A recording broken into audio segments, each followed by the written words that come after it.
All right, everybody. I think we're going to get started here. My name's Lane Von Lanken. I'm the Integrated Pest Management Coordinator for Missoula County.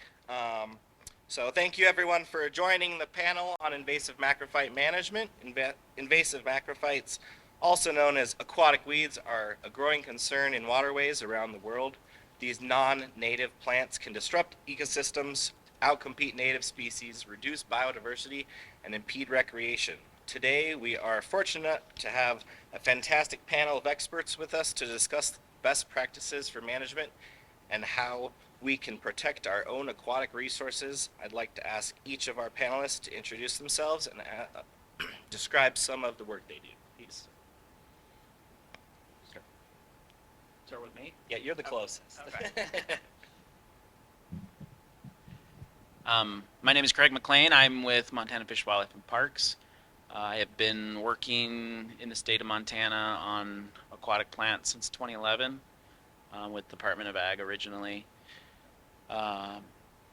We have slowly within the state kind of increased our capacity to manage aquatic plants within the state. There often is very few groups or entities willing to tackle them, so it's kind of fallen by default to me, I guess, and our agency. So we do a lot of early detection sampling across the state to look for invasives as kind of one of our backbones of our efforts. But when we do find new detections that are small enough to tackle, we try to respond as rapidly as possible to those. Some of those we realize are at not eradication levels, but actually more of a management, long-term management. So we work with partners to manage those. So that's kind of what, is that good enough for you? Yeah. Okay. Yeah. So my name is Ben Peterson. I work with the King County Noxious Weed Program. That's in the Seattle area, Washington State. My main focus is regulated noxious weeds, both in-water weeds and shoreline weeds. So I end up doing a lot of surveying around lake shores, wetlands, things like that. But also an inordinate amount of my time, rightly so, ends up focusing on early detection, rapid response. So novel infestations, Class A weeds, which are the highest priority, least widespread. I've been doing this for 10 or 11 years, specifically aquatic weeds, but then natural resources and noxious weeds in general for more than 20 years.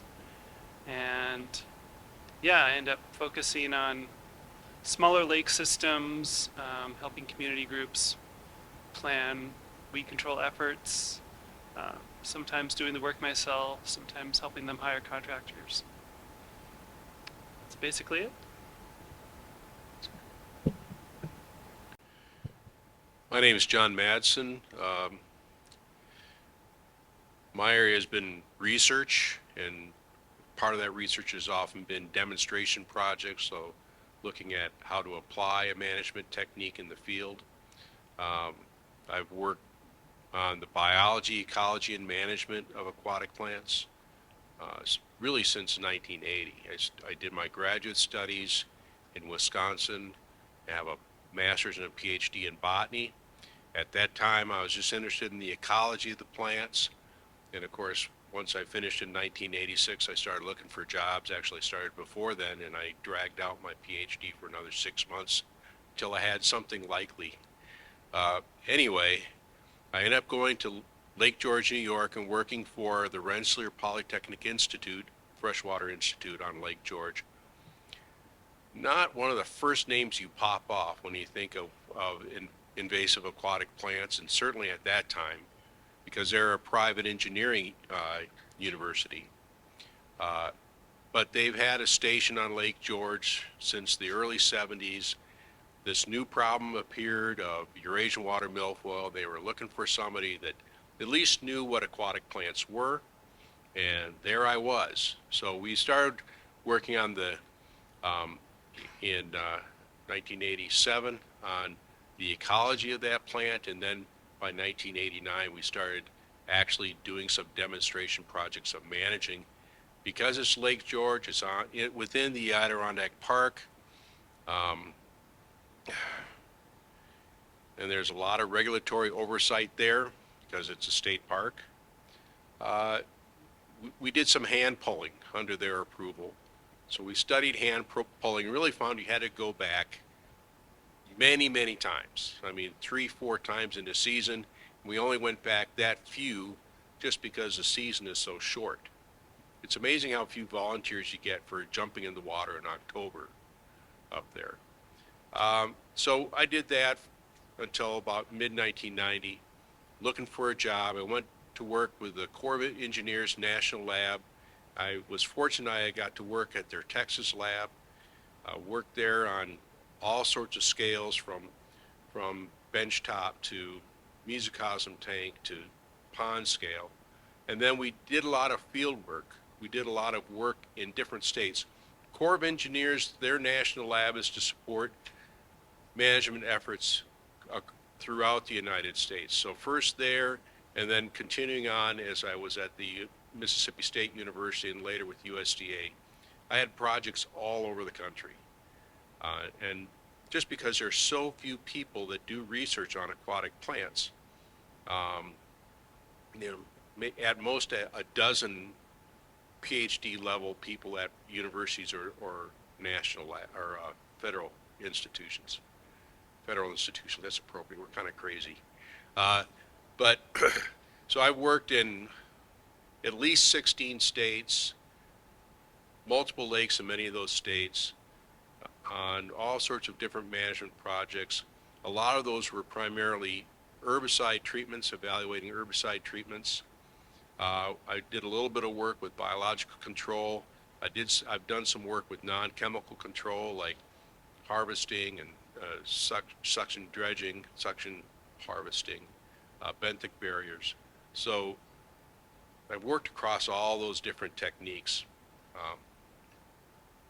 But a lot of the work has been herbicides because that seems to be the tool of choice more often than not in this country, in part because labor costs are a lot more here than other countries. What was the question? I think that's enough for now.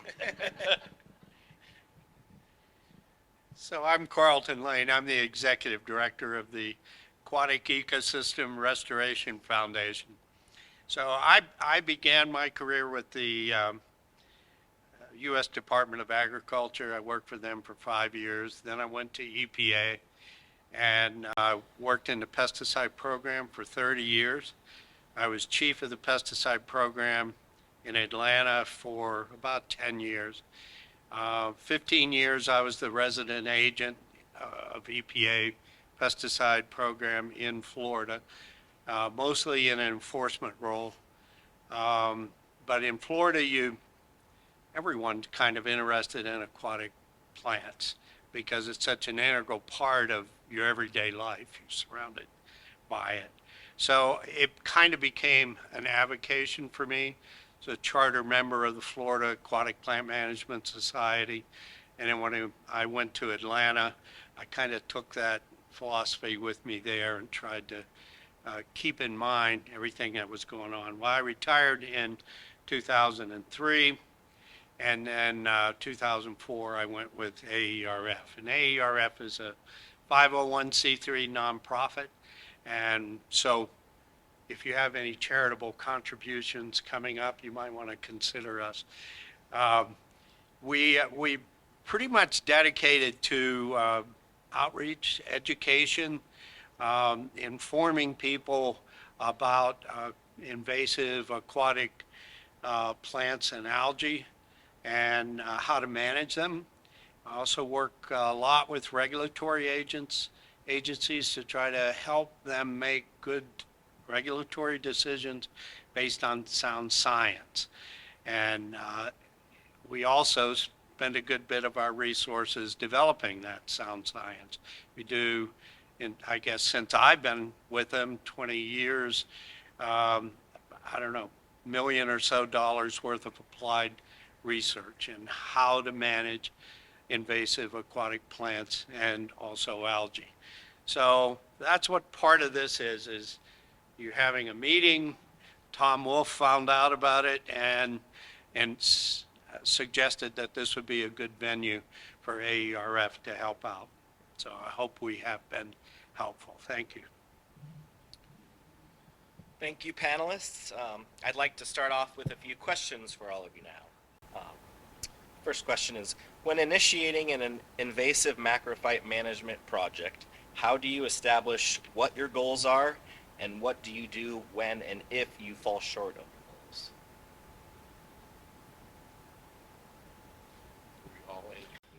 Yeah, one of you, round robin, whatever you guys like. One of you wants to start? Yes. I can start. Figuring out what your goals are, at least in my situation, matters what category the weed is. It's a class A weed, high priority for eradication. Eradication is the goal.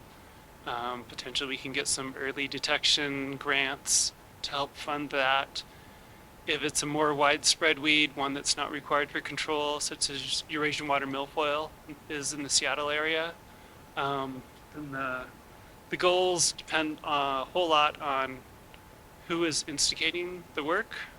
Is it the community that lives around the lake, active community members? Is it a city agency? Is it another state level agency that's hoping to get the work done? So we spend a lot of time developing the management plan based upon what the actual goal is. Like, why do they want to manage for this plant? Is it ecological impacts? Is it recreation? Try to really think about what the end goal is, and then from that work on management methods. That's my thought about that. You can be the closer. Okay. So in Montana, unfortunately, the harsh reality is our program within the state, there is no budgetary amount assigned to control work within the state. So that's a big impeding factor, really, is what we have ability to do within the state. So really, it comes down to who is out there and available and interested to help support us is one of that. And that kind of guides some of the goal making process a little bit too. And also how widespread the plants are. There are several species that are fairly widespread. You think like, for example, curly pondweed, and within central and eastern Montana, it's fairly widespread. And so with that limited budget, it makes it pretty hard to face controlling those species. So the goals obviously for those change quite a bit from eradication or to more of a containment and reduce its spread. But in places where we have new infestations of invasive species, usually the goal is driven to eradicate where possible any of these species and reduce the spread. So. What was the other half of the question? Something about success? What do you do and if you fall short of your goals? That's right. Yeah, you might want to add to that. So the harsh reality is we often fail to some degree, right? And that's a big part of this is we have to be willing to stay optimistic sometimes when we don't meet those goals. But I think there are scenarios where that success does happen, but where we need to be honest with ourselves sometimes, where we see we're not going to reach maybe that goal, and regroup as with your partners and try to figure out what is reasonable. Maybe it goes to something more of a containment and management for recreation purposes to get access or something like that. So there are scenarios where it happens. I mean, it happened, for example, in Knox and Cabinet Gorge here in Montana. Originally it was an eradication goal, like for years and years, and the writing was pretty clear on the wall that it wasn't a feasible option. So they've had to regroup and figure out like, well, what can we do? And they readjusted their management plan to something that's more effective, I believe, for the scenario they're in, so that they can manage recreation, keep it from spreading to nearby lakes. And so I think in that aspect they're succeeding now. So they went from something that they were failing at to now they're being successful.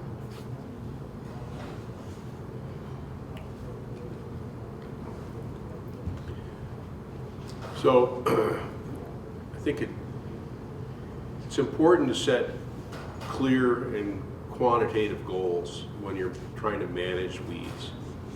Sometimes that initial goal is somewhat arbitrary. A lot of lakes throughout the country, a lot of the lakes are managed, at least primarily, by a lake association, a group of shoreline owners that band together. Sometimes they're managed by a local unit of government, a local taxing district or something like that. So they'll try and set a goal, and it might be, well, we want to maintain less than 10% of the lake with Eurasian water milfoil or curly pondweed. And that's a starting point, because often if you don't meet that goal, or you don't find that goal sufficient, you just have to revise your goal. And you want it to be a transparent process so that people, don't get too upset with you over why you're not controlling these weeds. But sometimes you need to examine, well, what do we do? Can I explain why we failed, why we didn't meet this goal? The nice thing about managing weeds, well, there are a couple of nice things. One of them is we have a lot of options. If you compare aquatic weed control with trying to control zebra mussels or fish, we have lots and lots of tools. And that's in part because people have been trying to manage weeds in water intensively for over 100 years. So that's created a lot of opportunity for companies to innovate, for individuals to innovate in trying to develop techniques. So maybe what your technique, the technique you pick, is not appropriate. Also, our techniques are predictable, particularly herbicides. A lot of people think herbicides are like some sort of alchemy. You put the chemical in the water and some sort of magic happens. Well, we actually know the mechanisms. We know what's required. We know how, for instance, how long a chemical has to be in the water around that plant, what concentration we have to achieve. And if we don't achieve that, we can predict a failure. One project I was on was managing some small lakes. We were demonstrating controlling lakes in Michigan, small lakes in Michigan, using whole lake fluoridone treatments. And we knew that you had to have at least 2 parts per billion in the water for 60 days. That was what we had found at that point. And if you didn't maintain that, you weren't going to get control. So 3 of our 4 treatment lakes, we maintained 2 parts per billion for 60 days. We got control. No surprise. One lake we could not maintain 2 parts per billion for 60 days because the rules they had set did not allow enough chemical to be put in the water. Well, you revise the rules. You make an exception. And they were able to achieve that. I've talked about California, and they're trying to manage water hyacinth. They had this arbitrary rule that you can only treat a third of a patch at a time and come back in a week. Well, obviously, they're being set up to fail. They're never going to catch up with the water hyacinth. They're always going to be behind. So in that case, they went back with a logical argument to the services, that's the Fish and Wildlife Service and the National Marine Fisheries Service, and said, look, we're never going to catch up. We need to do things differently. And they came with the evidence they needed to say, we're not going to cause such an oxygen sag that we're going to hurt any fish. So sometimes you can approach it that way, to make an argument. And sometimes you just have to say, well, we need to revise our goal or revise our tool, what we're doing. I think I answered that. So mine's simple since I don't do real work. We have a document that is on our website, www.aquatics.org. It's a best management practices manual. It's in electronic form on the website, obviously, but take a look at it, and if you want a hard copy, just send me an email. I'd be happy to send you one free of charge. So within that document are a couple chapters that really go to the heart of what we're talking about. Dr. Madsen wrote a chapter on lake management plans. Well, you could substitute anything you want in lake instead of lake. It could be river, pond, whatever. Whatever it is, whatever water body you're working in, it talks about how to develop that plan, things that you need to consider. And one of them that we were talking about out there is that there needs to be as close as you can get to a consensus of what success looks like. And if you put everybody that has an interest around a lake, you're going to have some people that want the lake to be a swimming pool. You have other people who just can't wait to it turn into a bog or a pasture. You have other folks that want something just for boating recreation. Other people want different things, and that's their vision of what that lake should look like when you're all finished. Well, not everyone's going to be happy if that's the way you leave it. So it needs to be addressed. This is what we're capable of doing. This is what's reasonable. This isn't. And then try to come up with something that all the players, all the people that have skin in that game, and maybe even money in the game, that they're going to be satisfied with the results, because it's not going away with one treatment for 1 year. I think you've learned that today, that this is something that is sort of job security. John and I have been doing this for a long time.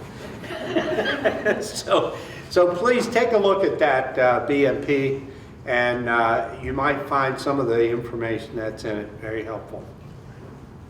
Before you start the next question, could you switch mics? There's starting to fail. Yeah. Thank you. Is this one better? That one's better. Nah. Ours is better. Thank you. Yeah, no problem.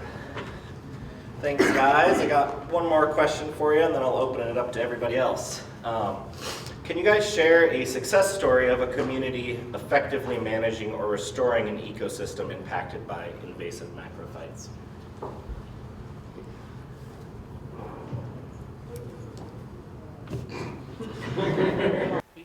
Are you going first? I can go first. Go ahead. If you want to think a little bit. Because we don't have a lot of projects to talk about in Montana, it makes it easy. So in 2011, when I first started, that first fall, Eurasian water milfoil was found in Beaver Lake near Whitefish. So it was interesting to see, because this was, after the first wave of finds of Eurasian water milfoil in Montana. This was like the next new patch. So there was, of course, a lot of attention for the first year or so, with lots of groups wanting to be involved, but those groups quickly disappeared. But Whitefish Lake has always stayed with it from 2011 till today. And I think this is a perfect example of where a local group, because of their interest in this water body, actually has led to success. Because if they had just thrown in the towel like some of the other groups had done, I think it'd probably be in worse case than it is now. So like, for a while it started to go down, population seemed to disappear, and then funding started to dry up, of course, and plants started to show back up.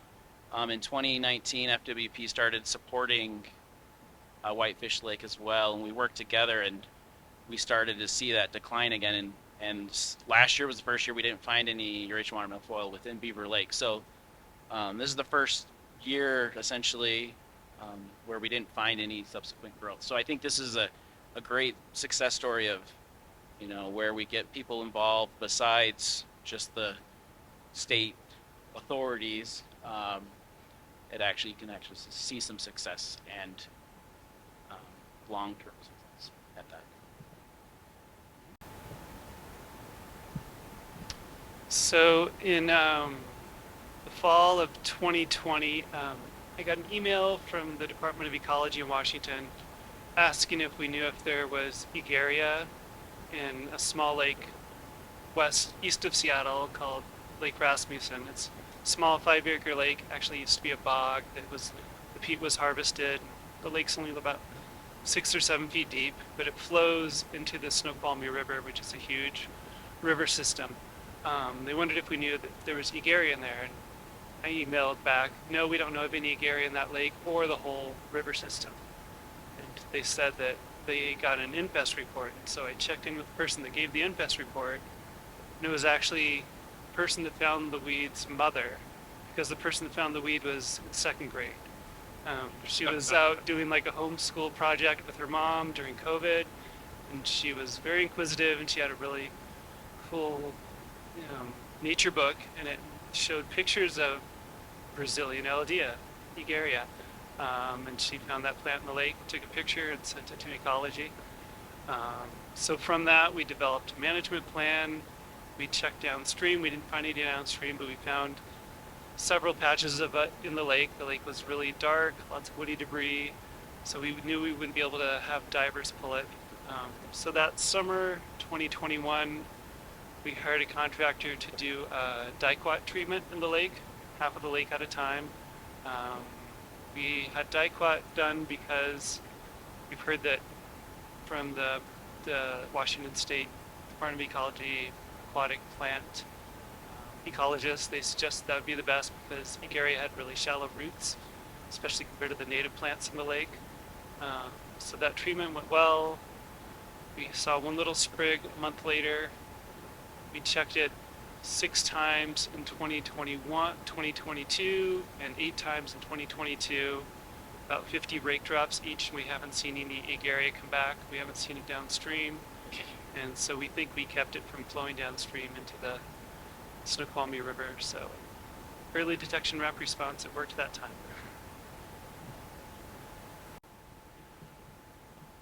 So I have potentially a lot of stories, but one that's kind of fixed in my mind is the one time I've been a hero in a whole town. That doesn't happen very often, so this is memorable. But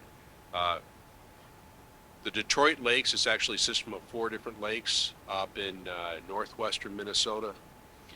It used to be a vacation spot, but now it's more of a bedroom community for Fargo. Though why, if you work at Fargo, you'd want to live in Minnesota, I'm not exactly sure, other than there's a beautiful lake.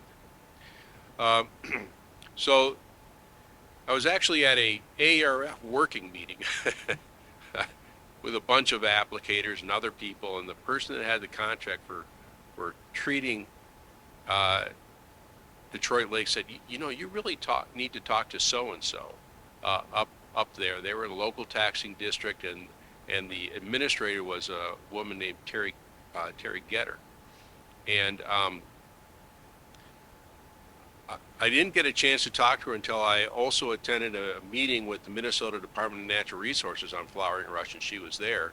And next thing I know, I'm going up there to start working on flowering rush, the biology, the ecology, and the management. We did a 2-year research project working with Concordia College. In the first 2 years, we mostly just focused on understanding the plant in the system. And then in 2011, we did some trials, some plots. We did both endothal and dicot in these plots. We also did some foliar applications of imazapyr. And I was very surprised that Excuse me. I'm going to sneeze. Oh, I thought maybe you thought I had gas or something. Yeah, I was ignoring that. It wasn't me. And I was very surprised to find that the diquat worked very well and the endethol did not work very well. So the next year, 2012, we convinced them to try a demonstration operational project where we would treat twice during the summer with diquat at a given rate. We treated about half of the beds this way, and then we were monitoring pretty intensively, collecting biomass, collecting the roots, counting the rhizome tubers, and things like that. And what we found was that diquat surprisingly was very effective at controlling the plant, the foliage, as well as reducing the biomass of the below ground part of the plant, and particularly stopping the production of new rhizome buds. So we were actually found a tool that would be long-term management, decrease the population of flowering rush if you continue treating twice a year. And we found that if you did it for 3 years, you could reduce those beds to a very low density, at which point they started treating them once a year with diquat. And they drastically reduced the amount of flowering rush they had in the Detroit lakes. Minnesota DNR was happy, the Detroit Lakes folks were happy, the tax district was happy, and for one summer I was their hero, and then I never heard from them again. So this is a little different story. When I first started with AERF, one of the things I wanted to see were examples of the different ways you could manage aquatic plants. There's what? Mechanical, biological, cultural, physical, chemical, and whatnot. I wanted to see how that translated in the real world. I mean, it looked good on a slide, but really, what does it mean? So I visited Twin Lakes in Connecticut, and this was a community. These were, I'm not good at estimating sizes, but just two relatively medium-sized lakes, I'd say, that were joined at the hip, and no outlet, so there nothing leaving.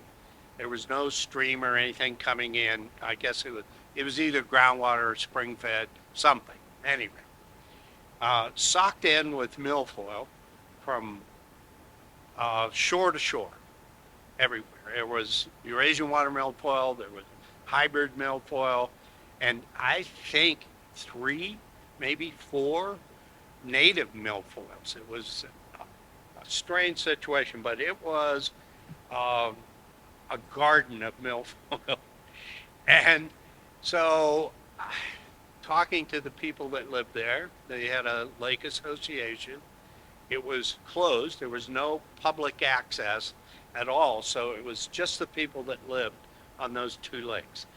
And they did not allow motored vessels on the lake. It was canoes, kayaks, sailboats. And their goal, their objective for aquatic plant management was that their keels wouldn't get hung up in the milfoil. That's it. So they had 2 harvesters that ran on that lake from ice melt to ice set. So full-time jobs. And they kept that depth, I want to say like 4 feet. Is that reasonable for a water harvester?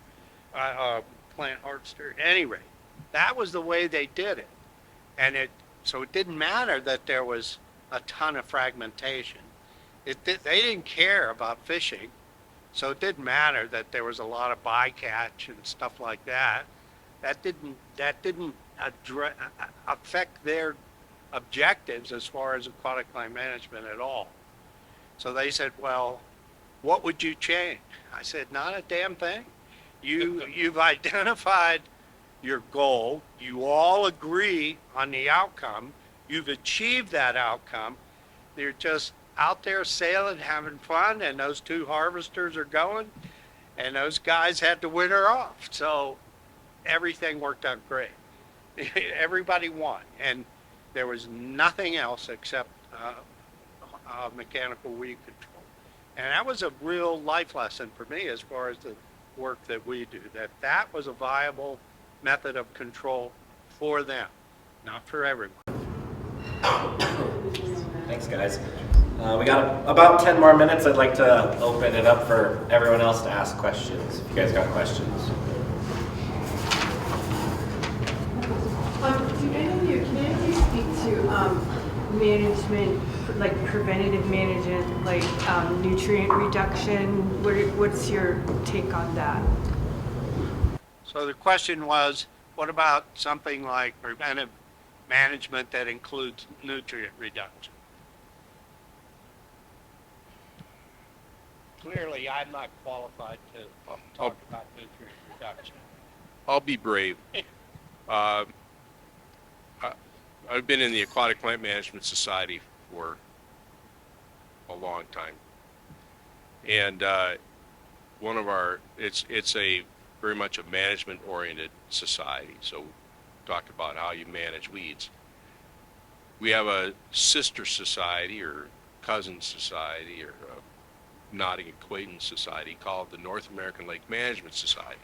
And they're very focused on lake management, obviously. And there's a lot more activity over there looking at algae in particular, just any sort of algal bloom. APMS has been addressing the HAB issue in recent years, but they're really like where people go to hear about algae. Nutrient reduction is a great approach to prevent algal blooms because it's very predictable. If you have high spring phosphorus levels in your water, you're going to have high growth of algae. It was published in 1970 something, and it's been true ever since. Okay? The same is not true for rooted plants, for the weeds that we are talking about here. Eurasian water milfoil, everything else, they're rooted in the bottom. They're getting their nutrients from the sediment. The amount of nitrogen and phosphorus in the sediment is thousands of times more than what you're ever going to see in the water. There's a lot of phosphorus and nitrogen in the sediment. And the roots are adapted to take that. In addition, the weeds we're talking about here, they're much more likely to be limited by nitrogen rather than phosphorus. Because again, they're higher plants, not algae. Okay, so that's just the way it is. There's not a good approach to managing aquatic plants in that same sort of fashion unless the plants you're talking about are duckweed and azolla, the free-floating plants that are very small. Some of the larger free-floating plants, they don't care what the phosphorus level is in the water because they can change the water chemistry enough to cause phosphorus and nitrogen to come up from the sediment. So really with the higher plants, like what we're talking about here, the main part of prevention is to prevent that species from getting into your water body. And that's really the main preventative measure. One thing I just thought of related to that is sort of on the other end of treatments. If you use a contact herbicide, the plants decay really quickly. It can potentially add nutrients to the water compared to like a fluoridone treatment, which plants decay much more slowly over weeks or months. So that's just something to plan ahead for, this sort of chess game of what's going to happen to your lake after different treatments. I guess I would just ask one more, a follow-up to that, but isn't it true that like phosphate binders do capture phosphate in the thick layer?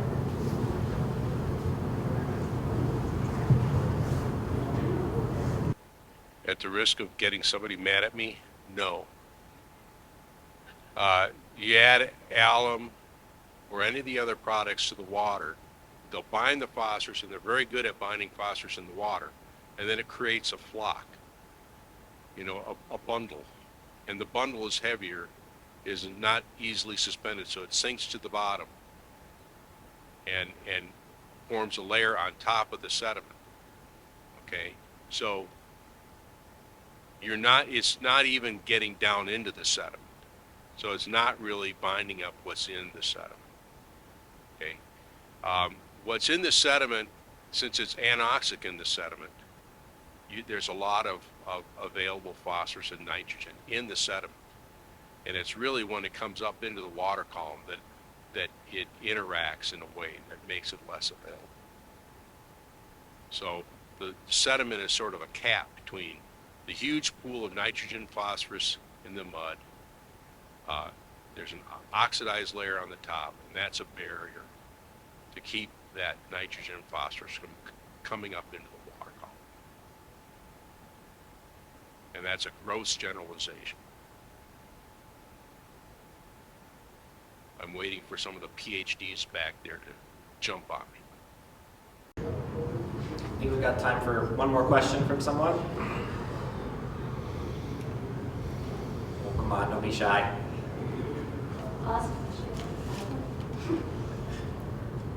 Back in the back. Have one in the Okay.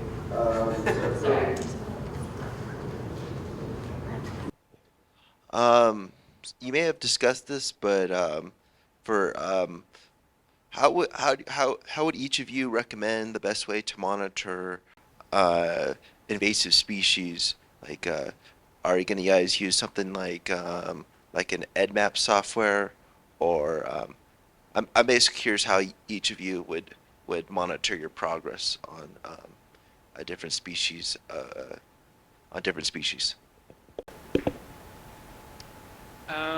It's a good question. One example I have is there's a shallow water wetland. The water's probably all 2 feet deep, and there's Ludwigia peploides scattered around. And basically, I've been taking GPS points using an app called Quick Capture, and I take a point every time I go out there, and I compare that year to year. So if it's a singular plant, I think a point, is the best way to do it.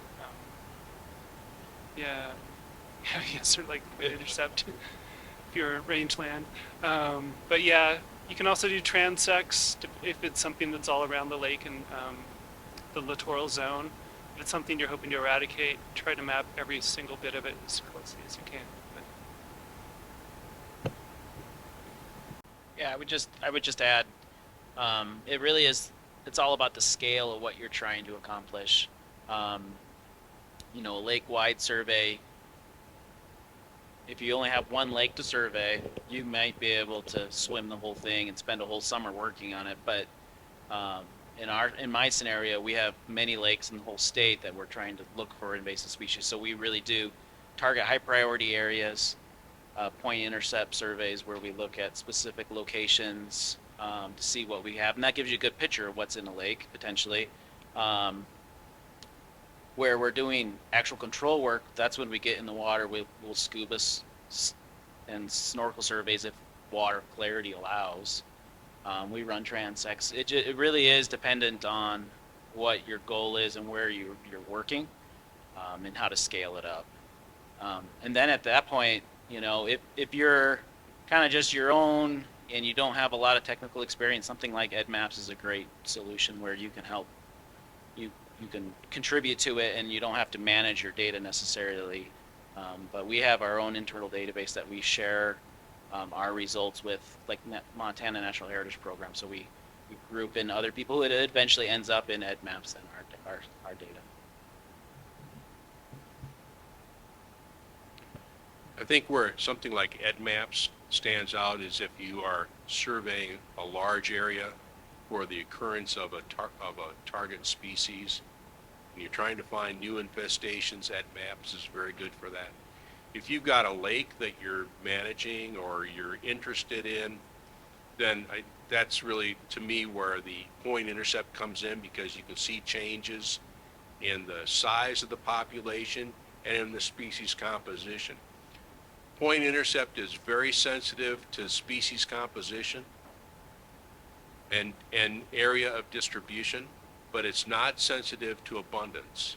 Even if you try and superimpose on that some sort of an abundance scale, like, 1 to 4, this is not very abundant, very common sort of thing, you're still not capturing a good picture of how abundant things are. If you want to add to that, you can, there's a lot of people doing hydroacoustics. They just use a higher end fishing depth finder. And there's a company that you can send the data to. You have to have an account, and it's not free. Or there are other protocols you can use to analyze that data yourself, depending on how conservative you are about hanging on to your data. But a lot of people are using hydroacoustics for submerged plants and to look at the abundance, but it does not differentiate species. Okay, so that's an issue there. Aerial photography, satellite, flying over and taking pictures, those are great, particularly for floating plants and emergent plants. A little less sensitive for submerged plants, because the picture will only capture things that are, fairly close to the surface. And I've dabbled with using these underwater cameras that are on a wire, and you got a screen on the surface. I haven't implemented an operational program for using those in management, but it saves you getting in the water. And after my 3rd back surgery, I stopped going in the water if I could avoid it. So if you want to go in the water, well, what you do is you grow faint because it's hot out, and you just kind of fall over the side. I did that on Lake Havasu a lot.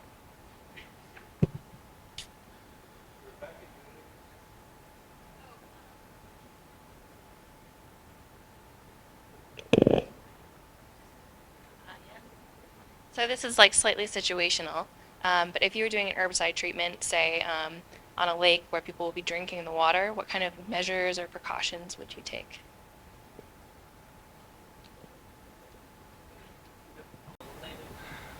Yeah, so, like Craig said, follow the label. In Washington State, before we even do an herbicide treatment, we have to find out who has water rights on the lake, either for irrigation or for potable water. We need to let everybody know in the treatment area, but we need to have alternatives for them. If they're going to use it for irrigation, that's usually more of an issue. There's less regulations about potable water, but still going to be clear about what the rules are.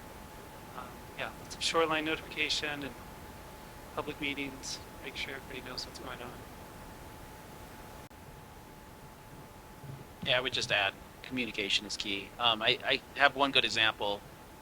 Tom actually, Morehouse helped me with this. When we were on Jefferson Slough doing some Eurasian water milfoil treatments, it's not potable water, but it was irrigation, which is treated pretty similarly in some ways. But it took, this is a small slough, very little water moving through it, but there were quite a few places along there that had to take in water for their crops. So it took the group, Jefferson County, working together with all of those different irrigators to agree on a time and a place, where they could meet, make sure they're all comfortable with shutting it off at a specific time so they don't tap into the water while it's being treated. And so, it just takes coordination, right? And it's really what the key is with that. And communicating. And some ranchers are really grumpy. So, you have to go into knowing that there's going to be grumpy ranchers in those meetings. So, smile a lot, work with them.